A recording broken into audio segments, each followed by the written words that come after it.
जय Bharat my dear friends, कैसे हो सब? ऑल इज वेल, सब बढ़िया है भाई, मजे में है ना? चलिए तो फिर आगे बढ़ते हैं आज के लेक्चर की ओर। इन दिस लेक्चर जो हमने प्रीवियसली जो सेपरेशन ऑफ मिक्सचर, उसकी 3 different methods, technique we can say that, वो हमने डिस्कस की थी। इसमें और आगे जो डिफरेंट टेक्निक्स है उसकी यहाँ हम क्या करने वाले हैं, डिस्कशन करने वाले हैं। चलिए तो फिर शुरू करते हैं आज की हमारी नई journey. In this one, first of all, this is the how to separate mixture of common salt and ammonium chloride. Again, ammonium chloride and common salt, इसको मान लो मिक्सअप कर दिए है तो उसको हम कैसे यहां से सेपरेट आउट करेंगे, that we have to find out over here. तो first of all, this is a mixture of common salt and ammonium chloride can be separated by the process of sublimation. Sublimation क्या है उसके regarding हमने previous lecture में discussion किया है। Change of state याद कीजिए, solid to liquid to gas, याद आ रहा है? यस, चलिए तो उसमें ये sublimation process we will discuss that one. मान लो भी याद नहीं है तो थोड़ा सा यहां पर भी रिवाइज कर लेते हैं। क्या बोला है उसमें? We have learned in the chapter that most of the solids first change into liquid and then into their gaseous state.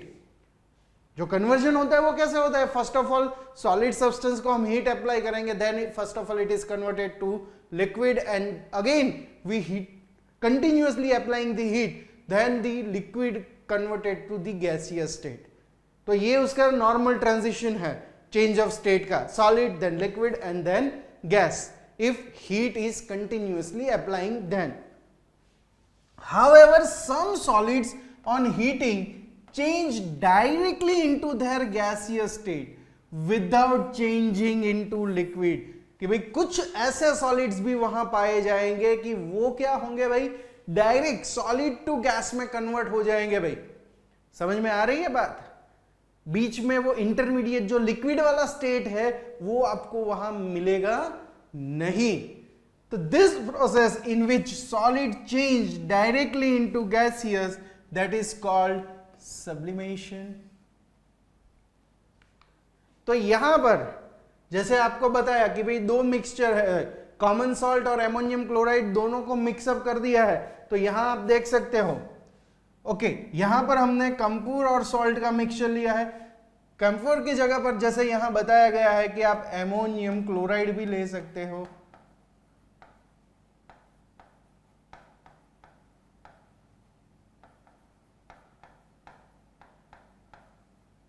Okay, ammonium chloride भी आप वहां पर ले सकते हो, डजंट मैटर फॉर दैट, उसमें कोई दिक्कत वाली बात नहीं है, क्योंकि कंपूर जो है और एमोनियम क्लोराइड दोनों सब्लाइम सब्सटेंस है। उसके एग्जांपल इफ यू मेमोराइज तो हमने लिए थे, कौन कौन से थे? Some of example, ammonium chloride, camphor, naphthalene, benzoic acid etcetera, these are the examples. तो यहां पर जैसे मैंने बताया, एमोनियम क्लोराइड और सॉल्ट का मिक्सचर ले लो या फिर कपूर जिसको बोलते हैं, कैम्फूर एंड सॉल्ट, कैम्फूर, उसका मिक्सअप लिया है, मिक्सचर लिया है।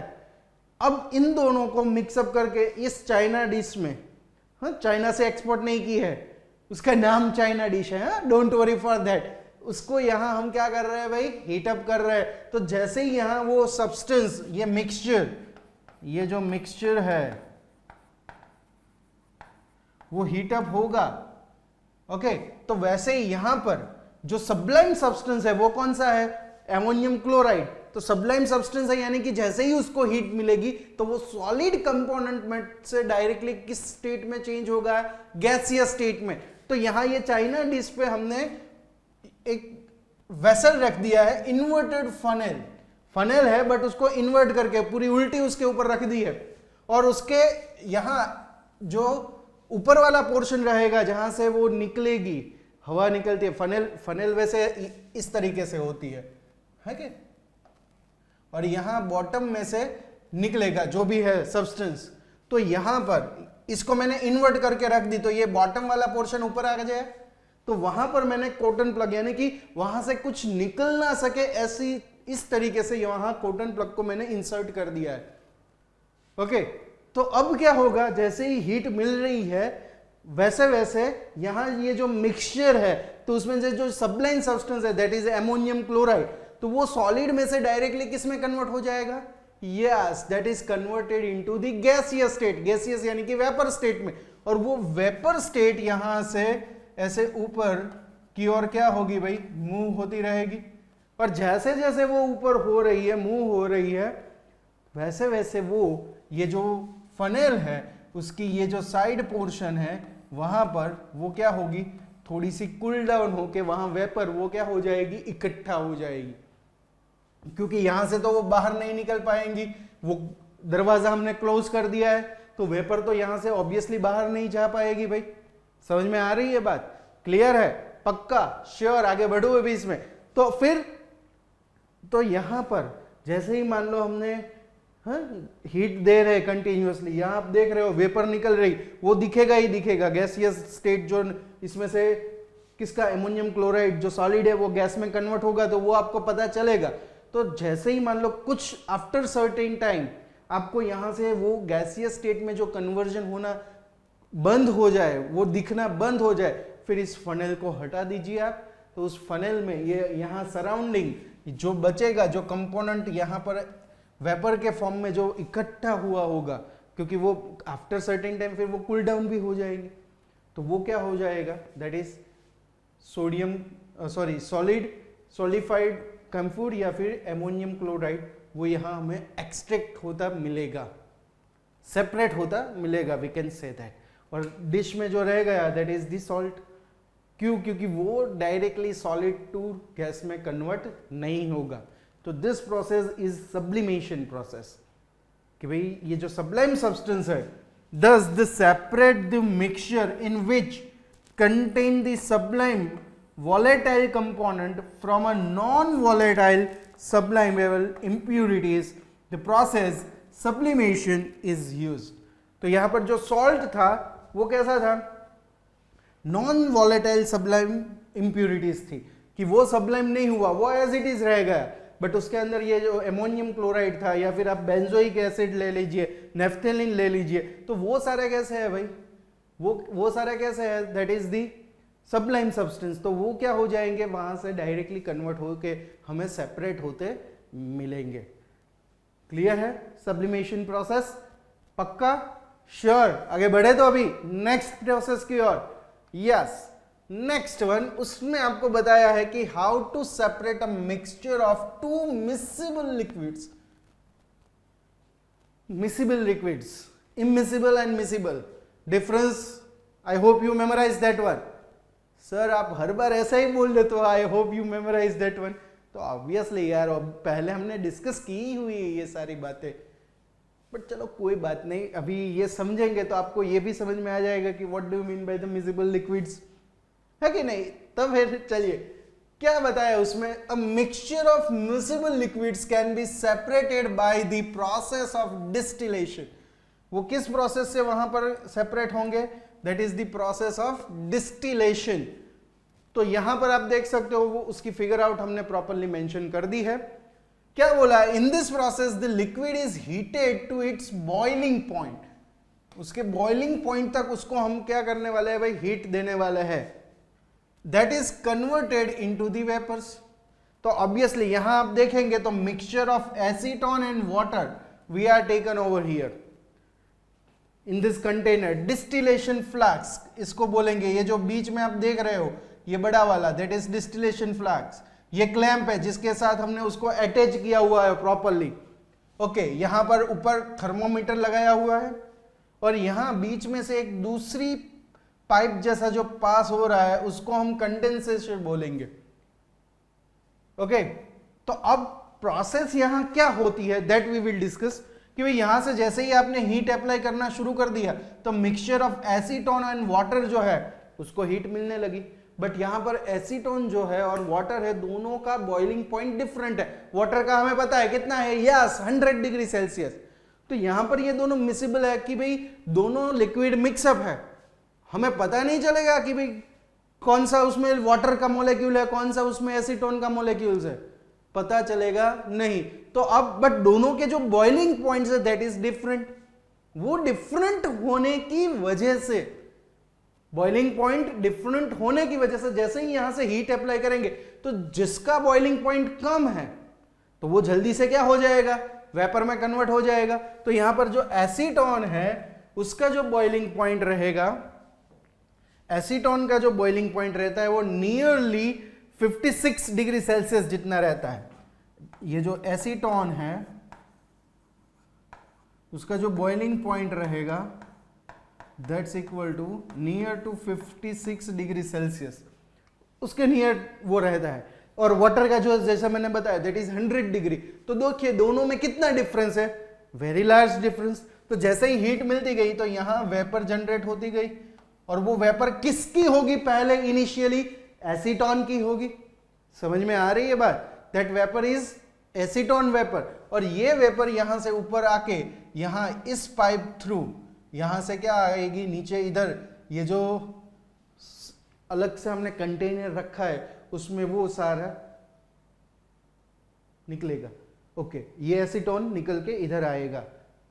तो वो जब यहां से इस ट्यूब में से, कंडेंसर ट्यूब में से जब पास ऑन होते हैं तो यहां आप देख सकते हो, यहां पर लिखा है वाटर आउटलेट एंड यहां पर लिखा है कोल्ड वाटर इन। यानी कि यहां से ये जो पाइप है उसके सराउंडिंग हमने वाटर को सर्कुलेट कंटिन्यूअसली कर रहे हैं, कोल्ड वाटर को। क्यों कर रहे हैं, क्योंकि यहां पर से एसीटोन की वेपर इन ऊपर आके इस पाइप से इधर आ रही है। तो ये वेपर को ये कोल्ड वाटर क्या करेंगे, उसको कूल डाउन करेंगे और वो वेपर वापस किस में कन्वर्ट हो जाएगी, yes that is converted into liquid. और यहां पर जो इकट्ठा होगा that is the pure form of acetone in liquid form. जो पहले यहां डिस्टिलेशन फ्लक्स में वो मिक्सचर के फॉर्म में था इन विच एसीटोन प्लस वाटर, बट जब यहां दूसरी ओर निकलेगा तो वो प्योर फॉर्म ऑफ एसीटोन रहेगा, that is the pure form of acetone. समझ में आ रही है बात। तो ये जो वाटर इनलेट और आउटलेट है उससे क्या होगी, वो जो वेपर है उसको वो कूल डाउन करके जो अगेन जो नेक्स्ट हमारा दूसरा कंटेनर है जिसमें वो प्योर सब्सटेंस हम क्या करते हैं, इकट्ठा करते हैं, वहां पर वो हमें लिक्विड फॉर्म में वापस मिल जाएगी। चलिए उसको डिटेल में यहां पर डिस्कस करते हैं। On cooling vapours pure liquid is obtained and collected separately. जो मैंने बताया कि ये कूलिंग वेपर, यहां पर वेपर को क्या करेंगे, कूल करेंगे, cooling effect is generated. Okay, we observe that when we start the heating, the vapors of low boiling liquids, that is acetone, are formed first and start rising as the vapor pass through the condenser, they get cooled। तो ये जो कंडेंशन pipe है वहां से जब वो पास होगी, जैसे मैंने बताया यहां से ऊपर आएगी और यहां से वो इस पाइप थ्रू नीचे आएगी, तो ये कंडेंशन पाइप है, वहां पर they get cooled and they are collected in the receiver। ये जो रिसीवर कंटेनर है उसमें वो रिसीव्ड होगी। The reading of thermometer becomes a constant at a 56 degree Celsius. जो मैंने बताया कि बॉइलिंग पॉइंट ऑफ एसीटोन है दैट इज 56 डिग्री सेल्सियस। तो जब तक ये जो मिक्सचर ऑफ एसीटोन और वाटर जो है उसमें से पूरा एसीटोन वेपर में कन्वर्ट नहीं हो जाता तब तक थर्मोमीटर का जो टेम्परेचर है वो 56 ही रहने वाला है भाई। समझ में आ रही है बात। तो यहां पर अब आप समझ सकते हो कि भाई दोनों जो लिक्विड थे मिक्सेबल लिक्विड, उसमें से हमने कैसे किस तरीके से एसीटोन को सेपरेट आउट किया। क्लियर हो रहा है भाई, पक्का, sure. This represent the boiling point of acetone. After some time no more vapour of acetone are form. We observe that the water is left behind the distillation flask।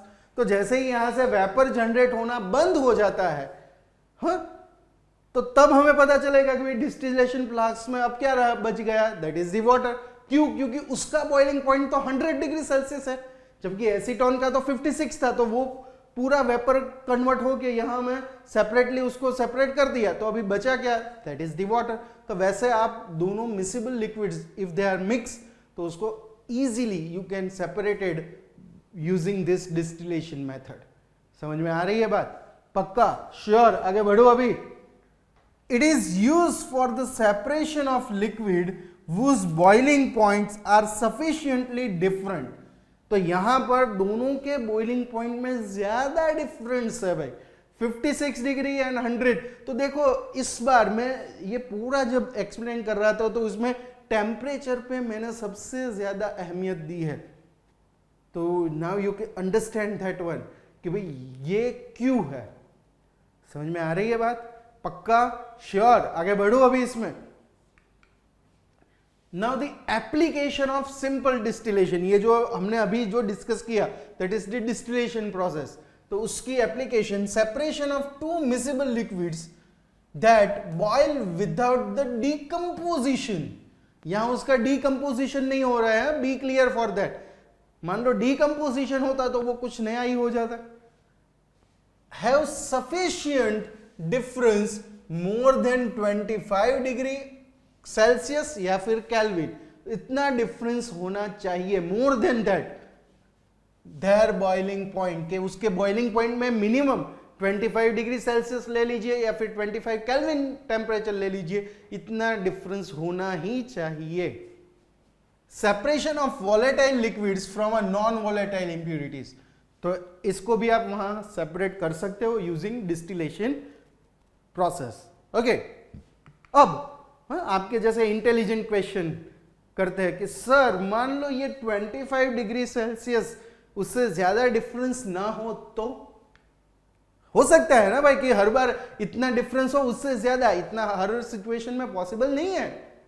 तो आपके जैसे intelligent जो questions करते हैं उसको ये answer है कि if the difference in the boiling point of two miscible liquids of mixture is less than 25 degree Celsius, ये मोर देन होना चाहिए, then we are using the simple distillation जो अभी अभी हमने डिस्कस की। But if it is temperature difference is less than 25 degree Celsius या फिर आप केल्विन बोल दीजिए, doesn't matter, then the process simple distillation cannot be use, वो यूज नहीं हो सकते। क्यों नहीं हो सकते? उसका भी रीजन है, this is because the vapour of both the liquids will be form simultaneously. दोनों की वेपर जो है वो साइमल्टेनियसली वहां से क्या होगी भाई, बाहर निकलेगी, और साइमल्टेनियसली निकल रही है वेपर, तो उसकी वजह से the distillate will also contain both of this. तो वेपर में भी दोनों है, तो हम किस तरीके से उसको सेपरेट आउट करेंगे? ये प्रोसेस का मेन पर्पस क्या है? We are separating the mixture. अभी दोनों वेपर साथ में आ रही है ऊपर, तो कैसे हम उसको यूटिलाइज एक दूसरे से सेपरेट करेंगे? समझ में आ रही है बात? To solve the problem the distillation is carried out by using a fractionizing column. Fractionating column उसका यूज किया जाता है जब ऐसी सिचुएशन अराइज होती है कि भाई व्हेन द मिक्सचर जो रहता है मिसिबल लिक्विड्स का and the temperature of that substance, उसके में जो difference is less than 25 degree Celsius, then this thing is applied over there. The method is called fractional distillation. ये फ्रैक्शनेटिंग कॉलम्स जहां use होते हैं उस डिस्टिलेशन को हम फ्रैक्शनल डिस्टिलेशन कहेंगे। तो वो क्या है, चलिए उसके रिगार्डिंग डिस्कशन करते हैं। तो फ्रैक्शनल डिस्टिलेशन में आपको बोला गया है in the process some obstructions are provide to the passage of vapours. तो आप देखिए अर्लियर जो फिगर थी और इस फिगर में ये चीज आपको यहां नहीं दिख रही है, दैट इज फ्रैक्शनेटिंग कॉलम। आपको याद अभी अभी डिस्कस किया, तो वो फिगर मेमोराइज होनी चाहिए भाई, क्योंकि ये फिगर आपको ड्रॉ करना पूछा जा सकता है हाँ आपके स्टेट बोर्ड के क्वेश्चंस में। तो यहां पर ये जो कॉलम है इतनी सी, हाँ इत्तू सी, वो यहां क्या है भाई, इंपॉर्टेंट है, वो अलग से यहां हमने इंसर्ट किया फॉर द फ्रैक्शनल डिस्टिलेशन। इसका यूज क्या है वो डिस्कस करते हैं, but before that the fractionating column is a tube packed with a glass beds. कि भाई यहां पर ये जो है इसके अंदर ये ग्लास बिड्स हमने क्या किए हुए, फिलअप किए हैं, और वो क्या यहाँ रोल प्ले करने वाले हैं उसके रिगार्डिंग डिस्कशन करते हैं। तो अभी बात तो वही है कि मिक्सचर है डिस्टिलेशन फ्लास्क में, यहां से नीचे से हम उसको हीट अप्लाई कर रहे हैं, हीट अप्लाइंग ओवर देयर, तो हीट की वजह से यहां वेपर जनरेट होना शुरू हो जाएगा भाई, है कि नहीं, वेपर जनरेट होना शुरू हो जाएगा। अभी दोनों मिक्सचर जो मिसिबल लिक्विड्स है वो दोनों का जो बॉइलिंग पॉइंट है वो एक दूसरे से बहुत नजदीक है, यानी कि उसमें जो डिफरेंस होना चाहिए 25 डिग्री सेल्सियस उससे कम है, तो अभी दोनों एक ही साथ वेपर फॉर्म में कन्वर्ट होंगे, बट एक है वो थोड़ा तो जल्दी हो ही जाएगा, बट ऑब्वियस है। ओके, तो जैसे ही मान लो वो वेपर में कन्वर्ट होते हैं तो वो वेपर आगे बढ़ेगी, वेपर आगे बढ़ के इधर से यहां ये जो ग्लास बीड्स हमने उसमें रखे हुए उसके अंदर वो पास होगी। तो जैसे ही मान लो वो वेपर इस कॉलम में से पास होती है तो वहां क्या होगा, ये जो ग्लास की जो छोटी छोटी है वो उसको वेपर को वहां रोकेगी, तो जिसका बॉइलिंग पॉइंट कम था कंपैरेटिव बोथ दिस वन, तो वो वेपर जल्दी से इसको ओवरकम कर देगी, क्योंकि वेपर तो कहीं से भी आ जा सकती है, गैसियस फॉर्म ही है ना भाई, बट जो उससे थोड़ा जिसका बॉइलिंग पॉइंट ज्यादा था, लिटिल बिट मोर, हाँ not so much more but little bit more, थोड़ा सा भी मान लो उसका बॉइलिंग पॉइंट ज्यादा था, तो वो वेपर को यहां से पास होने में भाई दिक्कत होगी, उस वेपर को यहां से पास होने में क्या होगी भाई, दिक्कत होगी। क्यों? क्योंकि ये सारी जो ग्लास ब्लेड्स है वो उसको वहां पर रेजिस्ट करेगी, उसको आगे जाने में क्या करेगी, रुकावट जनरेट करेगी। तो उससे क्या होगा, उससे वो वापस जो वेपर फॉर्म में कन्वर्ट हुआ था वापस वो थोड़ा कूल डाउन होके लिक्विड फॉर्म में वापस नीचे ये डिस्टिलेशन फ्लास्क में आ जाएगा इधर वापस, और जो नॉर्मल जो जिसका बॉइलिंग पॉइंट उससे थोड़ा लोअर था वो यहां से वेपर फॉर्म में आगे निकल के ये condense pipe through pure liquid component, ये जो सेपरेट फनेल हमने रखी है उसके अंदर वो क्या आ जाएगा भाई, सेपरेट आउट हो जाएगा इजीली। बाकी प्रोसेस एज इट इज है कि भाई जैसे ही वो कंडेंस पाइप में से पास होगा तो यहां से ये लिक्विड है वो कोल्ड वाटर वो कंटिन्यूसली उसकी सर्कुलेटिंग ऐसे घूमते रहेंगे ताकि वो वेपर वापस लिक्विड में कन्वर्ट हो जाए। तो बाकी की प्रोसेस एज इट इज है, बट द मेन थिंग ये जो हमने ये कॉलम ऐड की इसमें उसका ही यहां इंपॉर्टेंट रोल होता है कि भाई जहां टेम्परेचर जैसा मैंने बताया इफ लेस देन 25, तो वहां पर सब्सटेंस को सेपरेट करने के लिए मिसिबल लिक्विड्स को, हाँ, तो वो यूजफुल रहती है। क्लियर है? पक्का? श्योर? आगे बढ़े अभी डिस्कशन में। This beads provide the surface for vapour to cool and condense. कि भाई ये बीड्स जो है ग्लास बीड्स वो क्या करेंगे, जैसा मैंने अभी एक्सप्लेन किया कि भाई जो वेपर है जो जल्दी वेपर में कन्वर्ट हो गए वो इजीली इसको पास ऑन कर देंगे, बट जो उससे थोड़ी देर बाद, क्योंकि टेम्परेचर डिफरेंस थोड़ा तो होगा ही होगा, तो वो यहां से इतनी इजीली पास ऑन नहीं हो जाएगी और वो वेपर क्या हो जाएगी, कूल हो जाएगी और कंडेंस होके वापस नीचे डिस्टिलेशन फ्लक्स में आ जाएगी। The frictional distillation method can be used to separate acetone, जिसका बॉइलिंग पॉइंट 56 है, जो अर्लियर एग्जांपल में हमने डिस्टिलेशन के एग्जांपल में ये लिया था, बट उसमें एसीटोन के साथ हमने वाटर लिया था, बट यहां पर एसीटोन के साथ हमने लिया है मिथाइल अल्कोहल जिसका बॉइलिंग पॉइंट है 65 डिग्री सेल्सियस। तो आप दोनों में देखिए ये 56 ये 65, ओनली 10 डिग्री सेल्सियस का ही डिफरेंस है भाई। समझ में आ रही है बात? One of the technical application of the fractionation distillation is to separate different fraction of crude oil. आप जैसे ही मान लो आगे बढ़ोगे तो उसमें क्रूड ऑयल का जो डिस्टिलेशन होता है उसमें से ये पेट्रोल, डीजल, नेफ्था, ये सारे कंपोनेंट, केरोसिन, ये सारे कंपोनेंट वहां से क्या होते हैं, सेपरेट आउट होते हैं in the crude oil. Okay, और लास्ट में जो बचेगा दैट इज दी डामर, जो हमें रोड बनाने के लिए यूज होता है। समझ में आ रही है बात? तो वो भी एक उसका टेक्निकल एप्लीकेशन है ये फ्रिक्शनल डिस्टिलेशन का, कि भाई वहां पर भी क्या होता है, जो क्रूड ऑयल होते हैं उसमें से ये सारे कंपोनेंट को उसके फ्रैक्शन वाइज सेपरेट किए जाते हैं। समझ में आ रही है बात? पक्का? ये फ्रैक्शनल डिस्टिलेशन और आगे जो हमने सिंपल डिस्टिलेशन पढ़ा उसमें डिफरेंस क्लियर हो रहा है श्योरली? आगे बढ़े तो फिर चलिए, तो फिर next, that is how to obtain gases from air.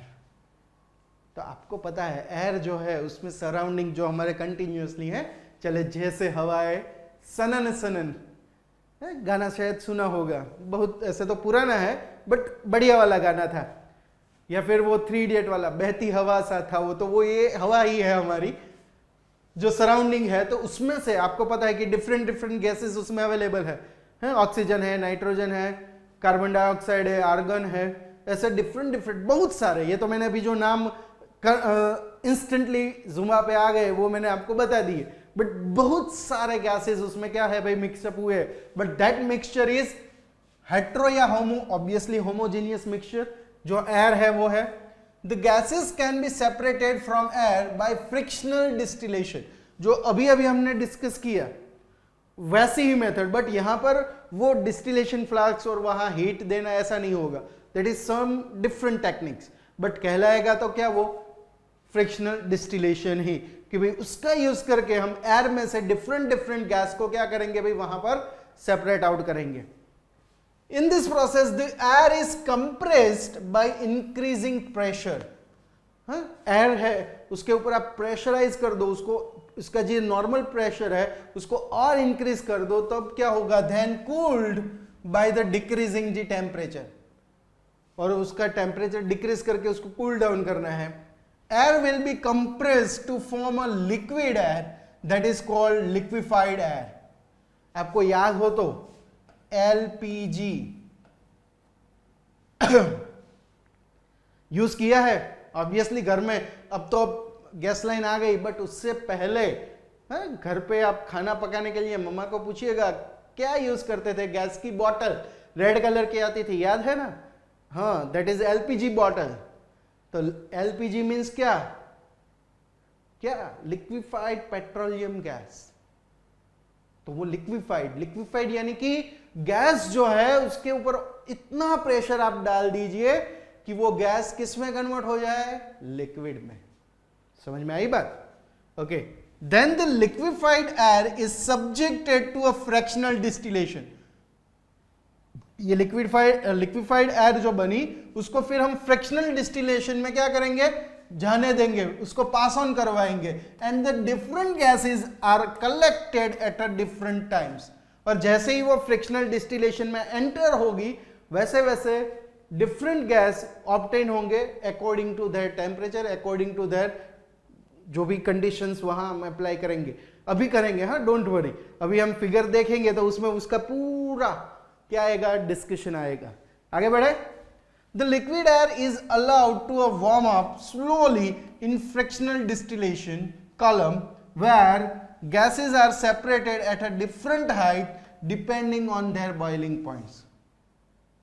Sir आप ये बोल रहे हो बट समझ में कुछ नहीं आ रहा, शायद ऐसा होता होगा, but don't worry, pay attention, इसकी फिगर आउट देखते हैं, इजीली ये सारी चीजें आपको समझ में आ जाएगी। हाँ डोंट वरी। यहां पर गैस ऑक्सीजन, आर्गन और नाइट्रोजन 3 गैस लिए हमने, उसका जो बॉइलिंग पॉइंट है वो मेंशन किया, that is -183 degree Celsius. Oxygen का दैट इज -186 डिग्री सेल्सियस, और नाइट्रोजन का -196 डिग्री सेल्सियस। और percentage air by volume, air में उसका कितना परसेंट, जो हमारे सराउंडिंग एयर होती है उसमें ऑक्सीजन का कितना परसेंटेज रहेगा, that is 20.9, argon 0.9 and nitrogen that is 78.1। ये उसका परसेंटेज वैल्यूज है। समझ में आई बात? पक्का? आगे बढ़ूं तो यहां पर increasing order of boiling point पे, जिसका बॉइलिंग पॉइंट ज्यादा है उसका इंक्रीजिंग ऑर्डर देख लीजिए, तो पहले नाइट्रोजन, उससे ज्यादा आर्गन और उससे ज्यादा oxygen. When we cool the air, oxygen will be cooled first, and on heating liquid air nitrogen will be boiled first. तो ये दो चीज को आप याद रखिएगा according to their boiling points जो यहां मेंशन किए गए हैं।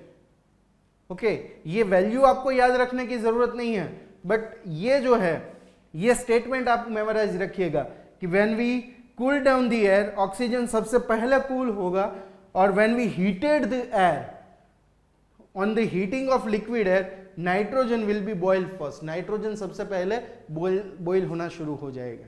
ओके, तो ये दो स्टेटमेंट याद रखिए। अब हम उसकी फिगर के रिगार्डिंग डिस्कशन करते हैं। तो यहां आप देखेंगे कि पूरा उसका स्ट्रक्चर ड्रॉ किया हुआ है कि भाई यहां से फिल्टर से एयर एंटर होती है, और जैसे ही एयर यहां आएगी, हाँ, एयर जैसे ही यहां आएगी, एयर अंडर प्रेशर, ये जो पंप जैसा है, उससे हम एयर को जितना हो सके उतना कंप्रेस करेंगे, और कंप्रेस एयर यहां से होती हुई आगे बढ़ेगी। ये अब किस में कन्वर्ट हो गई होगी? हॉट एयर में। जैसे ही वो उसमें आगे बढ़ेगी, ओके, जैसे ही वो इसमें से आगे बढ़ेगी, तो यहां आप देखेंगे इस कंटेनर के सराउंडिंग हमने फ्रीजिंग कोल्ड वाटर की पाइप को रखा हुआ है कि भाई वो पाइप इसके सराउंडिंग वाइंड अप हो चुकी है, और वाटर यहां से इन होगा, यहां से आउट होगा। ओके, तो ये वाटर इन और आउट हो रहा है, इसकी वजह से ये जो हॉट एयर आ रही है वो क्या हो जाएगी, जैसे ही यहां से आगे बढ़ेगी, कोल्ड कंप्रेस एयर में कन्वर्ट हो जाएगी। उसका टेम्परेचर क्या हो जाएगा? डिक्रीज हो जाएगा। जो हमने आगे डिस्कशन में लिया, क्या लिया? प्रेशर इंक्रीज किया और उसको कूल डाउन की, उसका टेम्परेचर डाउन किया, तो वो दोनों चीज यहां हुई इस दो कंपोनेंट में। ओके, अब ये कोल्ड कंप्रेस एयर यहां से आगे बढ़ेगी, तो यहां पर सेपरेटर्स हैं, तो उसमें से पहले इनिशियली कार्बन डाइऑक्साइड, जो ड्राई आइस बोलते हैं जिसको, हाँ, वो यहां से सेपरेट आउट होगा, और रिमेनिंग जो एयर है वो यहां से आगे बढ़ेगी इस कंपोनेंट में, और यहां पर एक्सपांशन जेट रहेगा। उस जेट की मदद से ये लिक्विड एयर को वो और क्या करेगा? एक्सपांड करके आगे की जो हमारी कंटेनर है उसमें वो उसको भेज देगा। तो वहां पर आप देखेंगे that is the fractional distillation column, ये जो है, तो उसमें ये जो कोल्ड कंप्रेस एयर आई, तो उसमें ऑब्वियसली हमने देखा था कि ऑक्सीजन है, हाँ, वो क्या रहता है? कूल डाउन रहेगा। जब एयर को हम कूल करेंगे तो सबसे पहले उसमें से ऑक्सीजन, हाँ, निकलेगा। तो वो यहां से आप देख सकते हो कि ये एयर जैसे ही ये डिस्टिलेशन कॉलम में एंटर होगी, तो यहाँ नीचे से लिक्विड ऑक्सीजन हमें सेपरेट होता मिलेगा, और जो रिमेनिंग एयर है कोल्ड कंप्रेस, तो उसमें नाइट्रोजन और आर्गन उसके टेम्परेचर के हिसाब से यहां से क्या होंगे? बाइफरगेट होके सेपरेट होते निकलेंगे। यहां पर आप देख सकते हो नाइट्रोजन आउट लिखा है, आर्गन आउट लिखा है, अकॉर्डिंग टू देयर टेम्परेचर। यहां पर ध्यान रखिएगा उसका टेम्परेचर बहुत ही इंपॉर्टेंट रोल प्ले कर रहा है। तो जैसे हमने क्रूड ऑयल में जो फ्रैक्शनल डिस्टिलेशन बोला था, तो उसमें भी ये टेम्परेचर इफेक्ट ही रहती है कि भाई जो पेट्रोल है, डीजल है, नेफ्था है, केरोसिन है, तो वो सारे component according to their temperature वो डिस्टिलेशन कॉलम में, जैसे यहाँ नाइट्रोजन आर्गन जैसे सेपरेट होते हैं, वैसे वो वहां सेपरेट होते आपको दिखाई देंगे। ओके, बट जैसे मैंने बताया वो अभी के लिए आपके सिलेबस में नहीं है, डोंट वरी फॉर दैट। और ये डायग्राम आपने स्टेट बोर्ड में भी स्टडी ऑब्वियसली किया ही है, तो इसको प्रॉपरली देख लीजिएगा। श्योर, आगे बढ़े तो फिर यस। तो इन दिस लेक्चर जो हमने डिस्कस किया, हाँ, जो पहले हमने सेपरेशन ऑफ मिक्सचर की जो 3 डिफरेंट टेक्निक मेथड यूज की थी, इस लेक्चर में भी उसमें हमने टू बी कंटिन्यू करके जो रिमेनिंग है उसके रिगार्डिंग डिस्कशन की। तो आई hope you understand that one. तो फिर मिलेंगे नेक्स्ट लेक्चर में, तब तक के लिए हमारे साथ जुड़े रहिए। हमारे YouTube channel as well as play store पे जो हमारा ऐप है उसको डाउनलोड करिए, स्टडी करते रहिए, स्वस्थ रहिए, मस्त रहिए और खुश रहिए। फिर मिलेंगे नेक्स्ट लेक्चर, तब तक के लिए गुड बाय, गुड डे, जय भारत, लव यू ऑल।